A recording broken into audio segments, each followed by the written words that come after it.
Hi, my name is Amanda Jacob, and I'm going to share with you the document that I created. In this document, it quickly highlights how I would handle next steps in my instruction after reviewing and analyzing the winter map data. And I would definitely first take a look at the Learning Continuum report. The Learning Continuum report is great because it provides those learning statements for each student and it breaks it down and it's very targeted and direct. And so that way I would know what exactly that student needed within each domain. So it wouldn't be kind of a guess within each domain. It would just target me right away on what they missed. And so I would utilize that printout in order to help me determine, along with how I have set up the groups.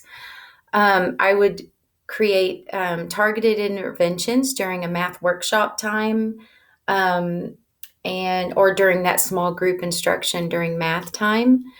And I would use formative assessments to monitor student progress and adjust instruction as needed. And I did note that the students 14 and 18 were out of the country. And if they were unable to make up the test, depending on when how the window fell and when they came back, if they could not make up the test, then I would compare current formative assessments that I would take and compare those with the fall map to kind of determine a growth point and to see how they're growing and what their needs are based on those formative assessments. I just would quickly put them into groups. I would name each student. I like to have accountability for each student. And so I would have each student's name who was low, low average, average, and high under each domain.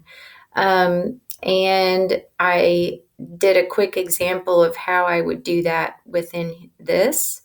And of course, being able to print out that learning continuum would also help me target and direct that instruction depending on what the students needed. I would definitely, those average students can get bumped really quickly. And I would get the average students would get bumped up to high average very quickly if I would be able to target their instruction on what they need. And the low and low average, I would definitely work with them in order to get them bumped up. And the goal would be at least to average, or of course, as high as they could go. And I would continue working with them in each domain.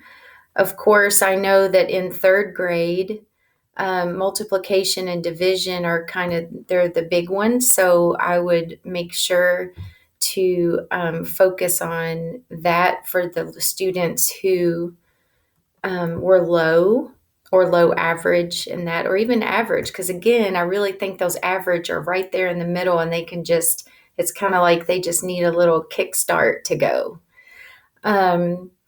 I would look forward to analyzing this data, hopefully with the administration team as well, so it wouldn't just be me, and so that I could get kind of other ideas as well and other thinking involved. And again, I would use these groups. I would use formative assessments within these groups in order to continue monitoring that progress and adjust for instruction. And I appreciate the opportunity to be able to share this quick video with you, and I hope to hear back from you soon. Thank you so much.